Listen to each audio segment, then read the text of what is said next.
Allô, vous êtes plusieurs à m'avoir demandé la différence entre un STEMI et un NSTEMI quand on parle d'infarctus. Fait que le STEMI, c'est pour une élévation. Donc, quand on a un doute pour une crise cardiaque, on va faire un électrocardiogramme, puis on va voir différentes zones. Le ST, c'est quand il y a un infarctus aigu, comme un blocage complet au niveau des artères, fait qu'il va y avoir une élévation au niveau de l'ECG, au niveau de l'onde S et T. C'est pour ça qu'on appelle ça un STEMI. Un STEMI, c'est très urgent, donc on veut aller enlever le blocage le plus rapidement possible. Fait que souvent, on va, dépendant où on est, si on est en région ou dans un centre tertiaire, on va aller faire une coronographie pour aller voir les artères et aller les déboucher au besoin. Fait que c'est qu'est-ce qui est le plus urgent. Le non-STEMI, c'est que le cœur, il va quand même souffrir, mais on n'aura pas cette élévation-là sur le CG.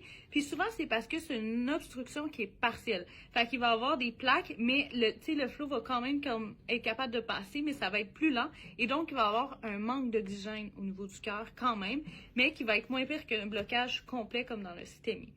Donc, comme j'ai dit, les traitements vont être différents. Quand on a un STEMI, on veut aller le plus rapidement possible en angioplastie pour essayer d'enlever le caillot.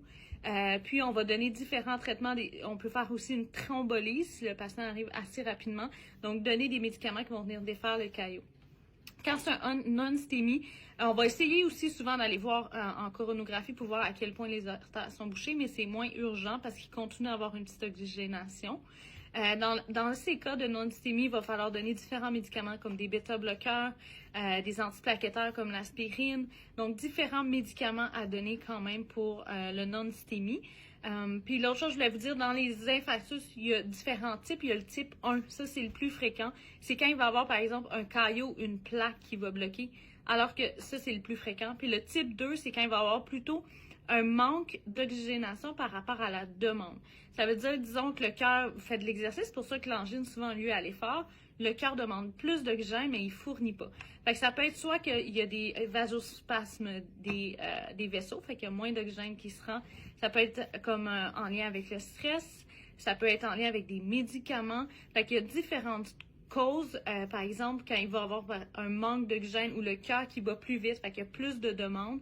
C'est toutes des choses qui peuvent créer des petites ischémies sans avoir de plaques ou de caillots au niveau du vaisseau. C'est ce qu'on appelle le type 2. Fait que dans ce cas-là, on va plutôt traiter la cause sous-jacente si c'est de l'anémie, de la tachycardie, comme je l'ai dit. Puis dans le type 1, c'est vraiment d'aller défaire le blocage le plus rapidement possible. Fait que j'espère que ça vous aide à mieux comprendre la différence entre le STEMI et le non-STEMI qui vient en fait de ce qu'on voit à l'électrocardiogramme. Bonne journée à tous.